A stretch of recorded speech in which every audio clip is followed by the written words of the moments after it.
Hi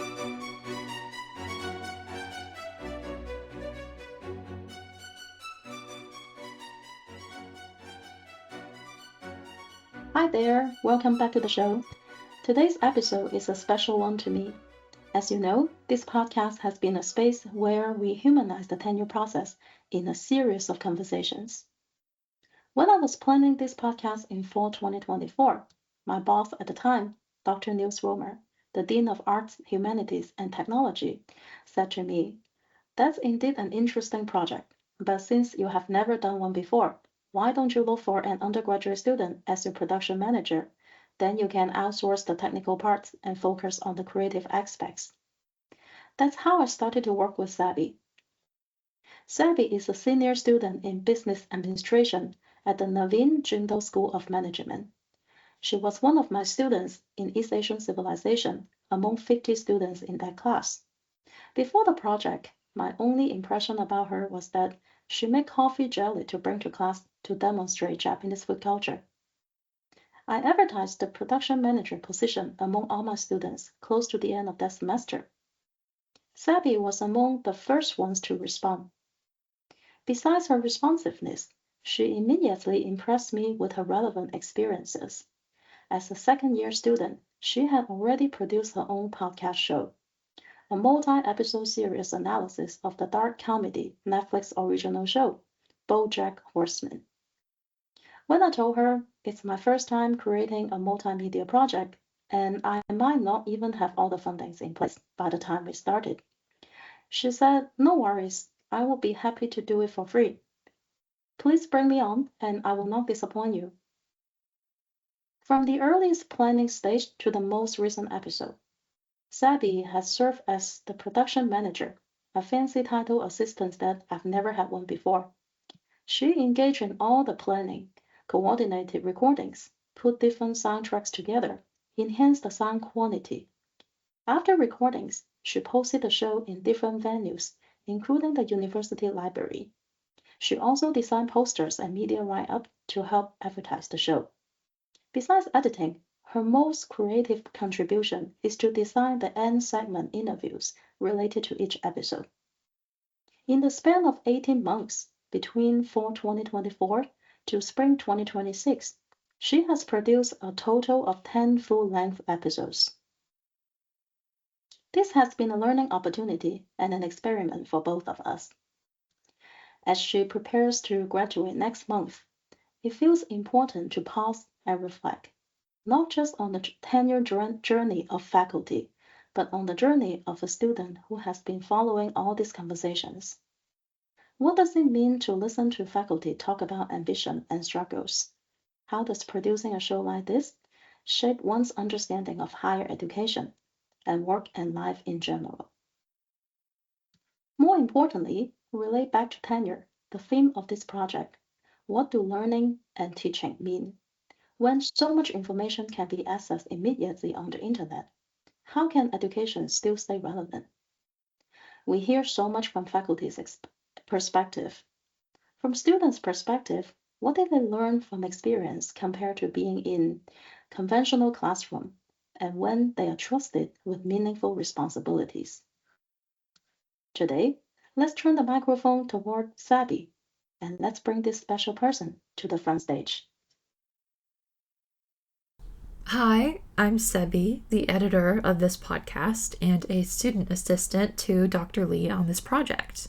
And I'm a senior at the University of Texas at Dallas, currently studying business administration with a focus on human resources and employment law. I'm graduating in a few weeks, and I'm also an HR intern and the treasurer of my fraternity. Outside of school, I live in downtown Dallas with my partner of 5 whole years, and I spend most of the free time that I can find reading classic literature, writing, cooking, and oil painting. I actually got involved in this project by taking Dr. Lee's Southeast Asian Civilizations class. The class didn't count towards my degree whatsoever, like truly not in any way. I'm just interested in history, and I enjoyed having Dr. Lee as a professor and learned more in her class than most courses that I've taken here. And following this semester, Dr. Lee sent out an email to her students asking if anybody would be interested in assisting her with the podcast. And I was super excited. I had produced a podcast for an independent media company somewhat recently, and I really enjoyed that process. And since I already knew Dr. Lee and had a good relationship with her, it felt like the perfect role for me. And I responded right away and went through the official application process. During this project, I've helped with the creative brainstorming involved in starting the show, like collaborating on the name, the logo design, episode themes, music, and segmentation. This part is always fun. We had to kind of figure out the show's identity, like who it was for, and what the tone would be. And, those things also kind of grew organically over time. However, the majority of my role has actually been editing and just the overall technical side of things. I go through the audio tracks, arranging and editing them, and I also plan, record, and edit the ending segments. This was something that I pitched in my original application, actually. I was inspired by an ending segment on the NPR podcast called Life Kit, where at the end of each episode, they do a little bonus segment where somebody calls in and offers some sort of random life hack. I always looked forward to this special tip of the day and felt like it would add more playfulness and something to look forward to in our show, but wanted to do something a little more insightful than just a quick tip or fact. And it also kind of gave me an excuse to spend time getting to know my professors one-on-one and to learn more about some of my peers and their unique experiences. This has been one of the most enjoyable parts of the role. Actually, one of the interviews that I conducted for that very brief segment, it ends up being maybe a minute long. One of those interviews ended up being an entire hour-long conversation.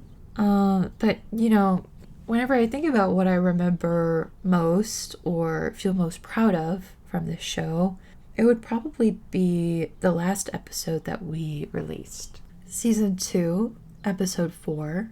I think that because this episode was about Dr. Lee's husband and even featured her kids, it was very emotionally evocative to me. Being in business school, even with my focus on HR, I find myself rarely being exposed to anything even vaguely emotionally insightful.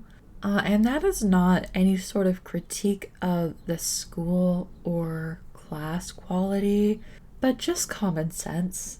I mean, if you're a business school or CS, your day looks a lot different from someone majoring in English or music or art or history.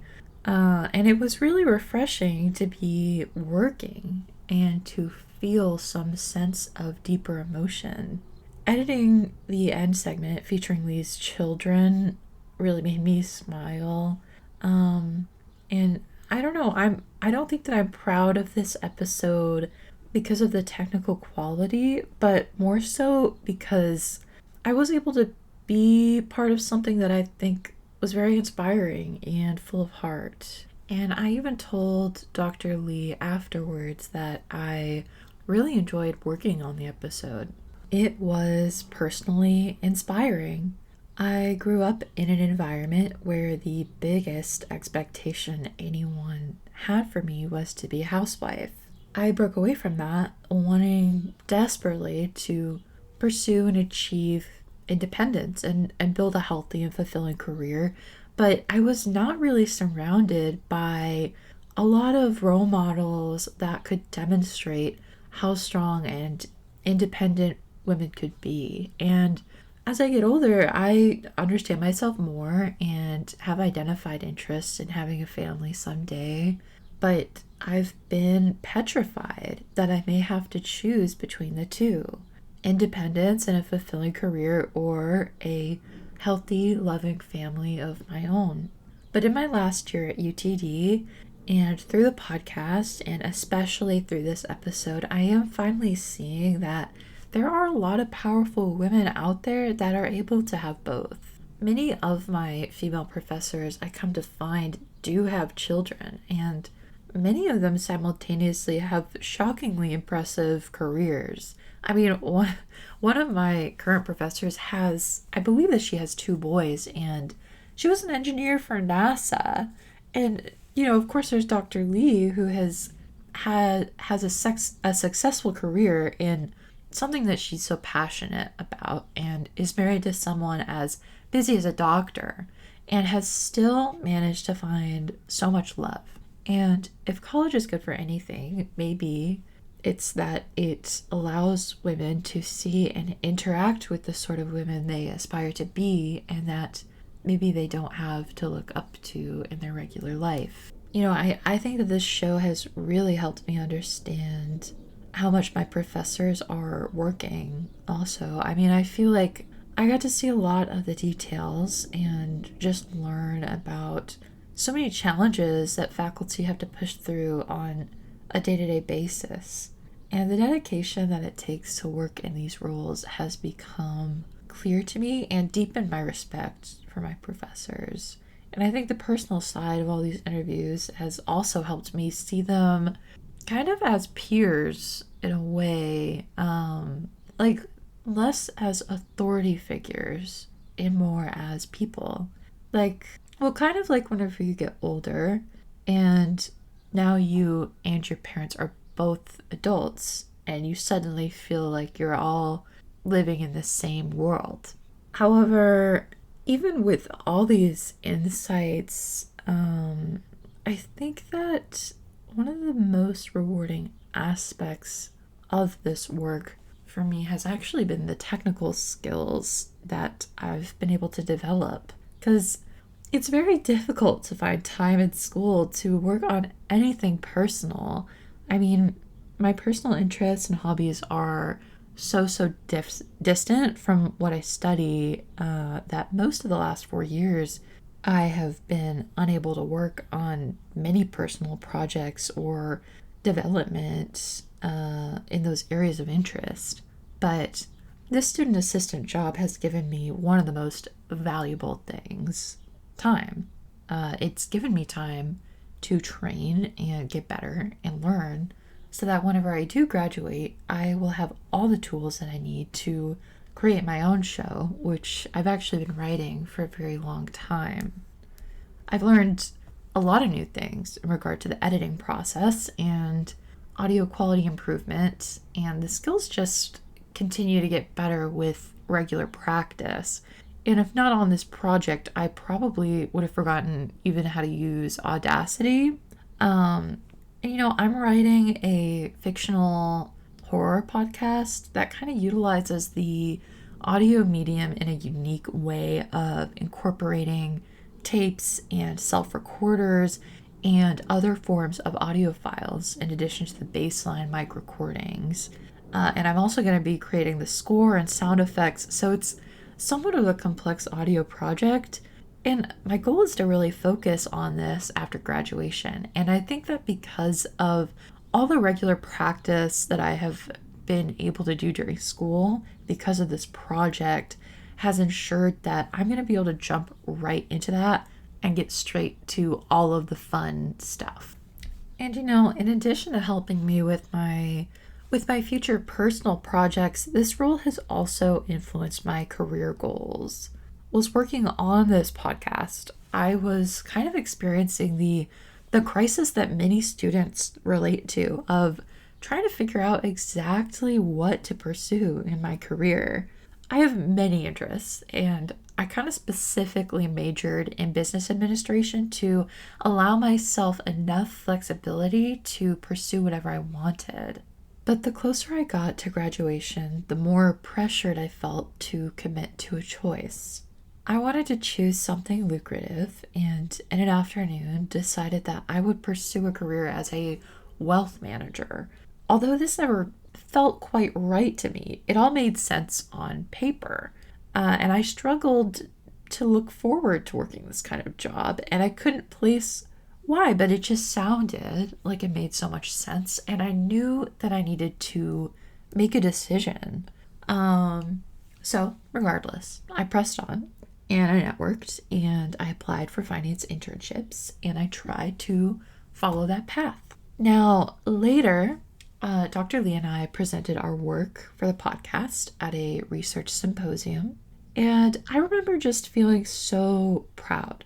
I was beaming afterwards with joy, and I didn't really understand where that joy was coming from.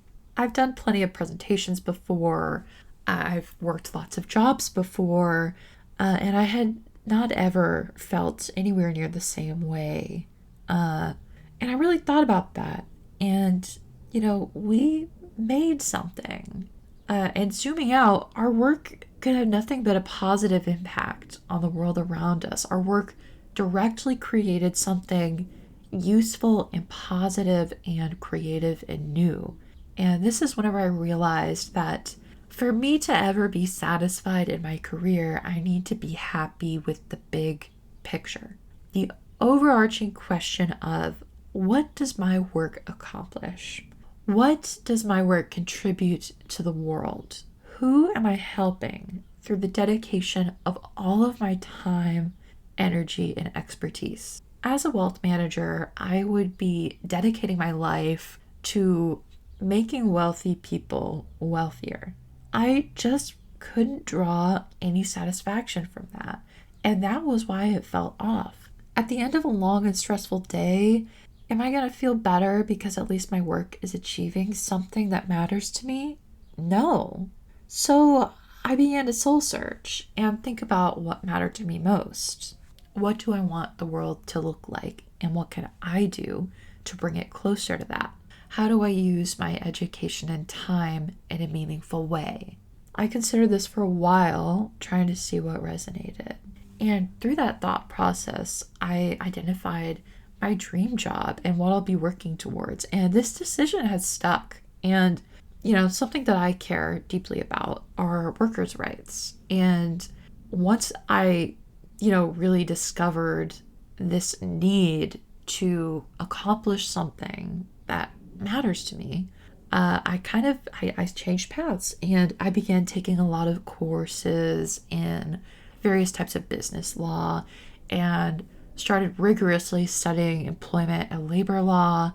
And my goal now is to become a labor relations specialist. From what I understand, just like finance, these jobs are full of stress and long days, and they're not as lucrative. But if those long and stressful days are spent using your power to achieve something that you believe in so passionately, I don't think you'll ever be truly dissatisfied a day of your life.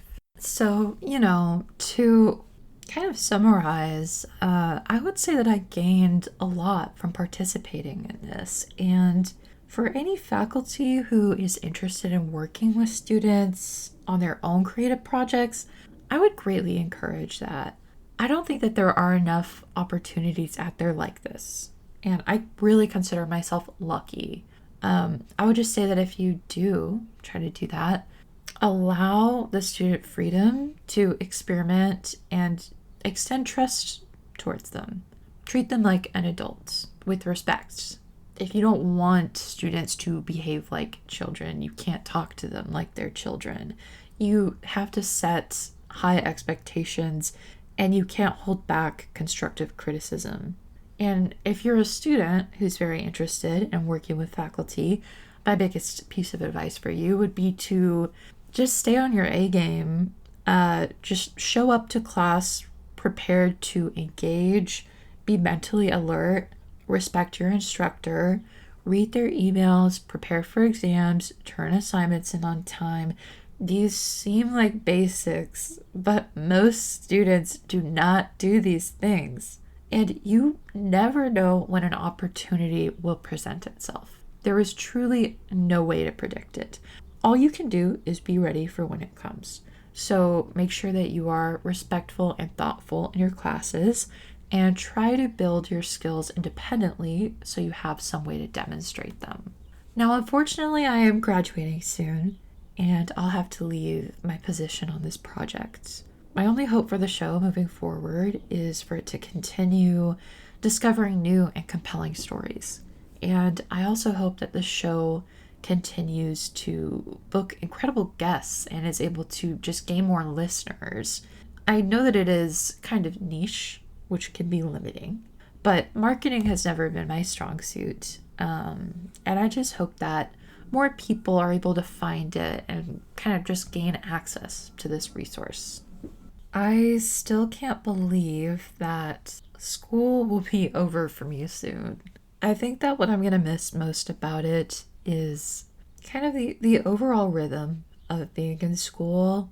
My life for the last 4 years has been so structured and organized, yet it also flips upside down every few months, 4 months for the semester, 3 months per summer, 4 months, a month off for Christmas, your classes change. I feel like it's been just enough routine to feel comfortable, but enough regular variety to not get sick from the monotony. Whereas now I'll get a job and be there 9 to 5, Monday to Friday for like 40 years. I mean, the idea of sitting down at the same desk in the same office for 40 years is kind of mortifying to me. And I know that I'm going to need to be responsible for creating variety in my own life. And I just hope that I'm going to be able to do that.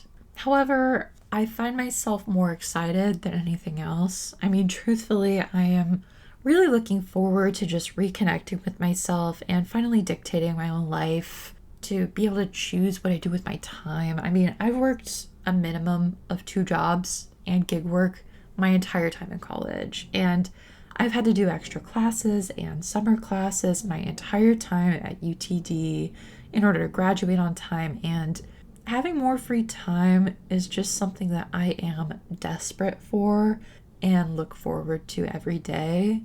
I'll also finally get to move out of the state. I've had to stay here since out-of-state tuition is absurdly expensive. And I'm going to be moving from the tippity bottom of the country to the tippity top. I'm going to Oregon, and it's going to be very beautiful. And of course, I'm looking forward to hopefully finding an amazing job where I can learn more about employment law every day. It feels really strange to be graduating so soon. Now that it is weeks away, I'm starting to feel like a real adult. The finality of it has thrown me into thought, and I'm beginning to grapple with the fact that this is my only life. I've always known that, but I never deeply understood it. After this, I'm never going to be a college student again. Soon, very soon, this will be the past, and I find myself questioning my priorities every day.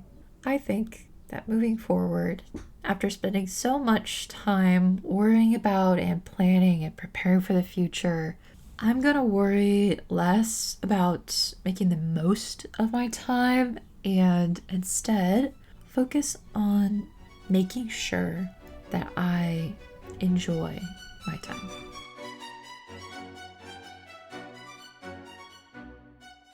Thank you so much, Sebi, for everything you have contributed to this project. Sebi's reflection about the project helped me reimagine the role of teaching and learning in our current world, where information can be obtained so much easier and faster than before. What are we still teaching, and what do students learn from us? First of all, where did learning happen? Moving beyond the conventional classroom setting, Sebi learns through her hands-on and practical working experience. Compared to a classroom that conveys information that caters to so many different learners, her experience was much more intentional, and she brought in her own skills. Instead of a classroom authority to her, I am more like a colleague, and I was comfortable telling her, I don't know what I'm doing. We will have to look for the answers together. As Sebi said, if college is good for anything, it is the value to interact with people and build a community. You have all these role models around, and they are less authority figures, but you realize that we all live in the same world. This more equal working relationship generated new types of learning outcomes. I see 2 types of learning outcomes here. One is evidence-based and tangible. The other one is more reflective and intangible.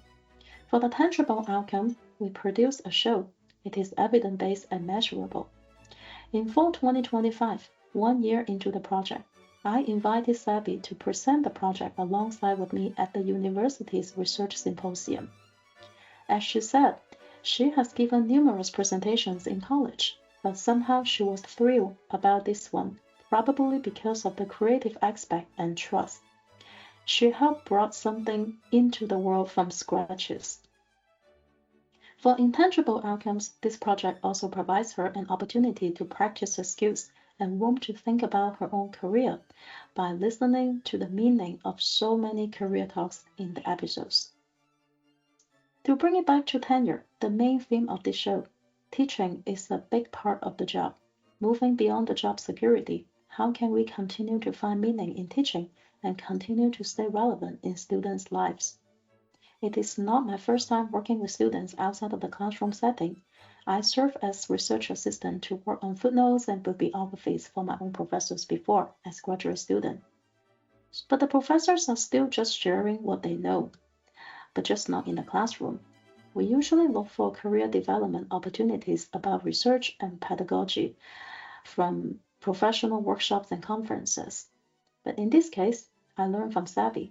She provided feedback about the structure and organization of the episodes, how to use voice like an instrument, and just ask one question at a time, and expand the episode into many sessions, but make sure to bring it back at the end.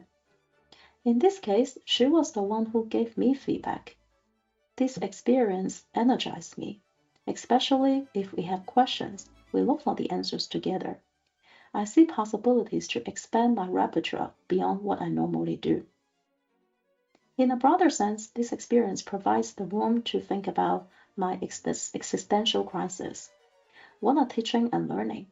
When AI can do so much to provide the answer, perhaps moving forward, a teacher is no longer the provider of information.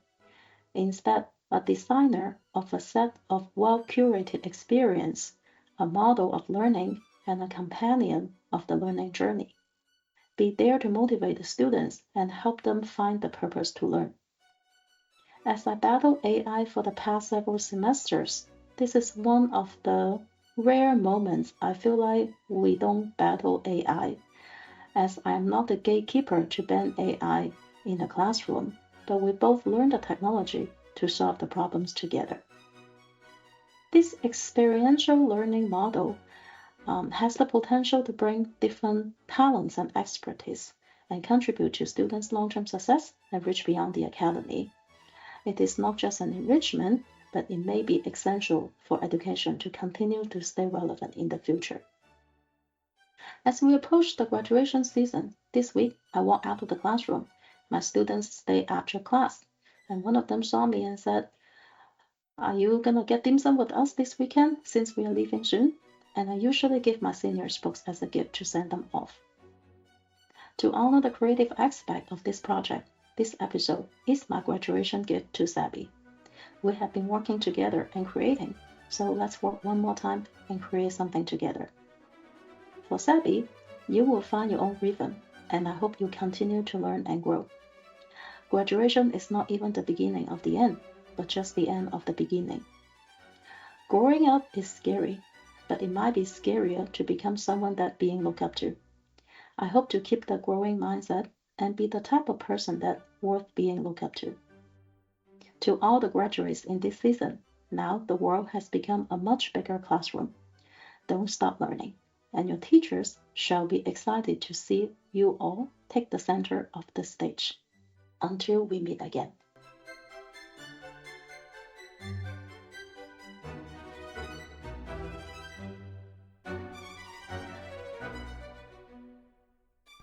If you enjoyed this episode of Tenure, a Game Manual, make sure to check out our other episodes. Or if you can't get enough of us, follow us on social media at Tenure, a Game Manual.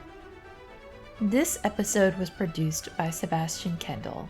Our executive producer and host is Dr. An Lee, and today's guest was me, Sebastian Kendall. I'm also our editor, and we're generously sponsored by the Provost Teaching Fellow Program and the UT Dallas' Center for Teaching and Learning. Thanks for listening.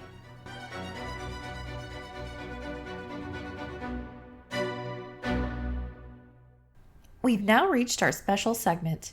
Today we spoke with Alina, a psychology and child learning development major at UT Dallas. We asked, how do you think working while in school has complemented or benefited you on your educational journey? I would say working while in school has definitely complemented my educational journey. Since I don't have a car, having a job on campus makes it easy and accessible for me to gain the professional experience while earning money, and learning how to balance a lot of different tasks and responsibilities, which will definitely come in handy in the future. And I work for the Center for Children and Families at the Callier Center at UTD. And considering the place I work for is the exact domain I'm interested in pursuing in the future, it is a blessing of an opportunity. I get to network with people in the field, see how things are done from behind the scenes, what it means to work as a team, and what the real world struggles look like for families, and what sort of help they're looking for. Being a student while working also opens up a lot of opportunities when it comes to promoting our programs and looking for new recruits, which makes my job a lot easier.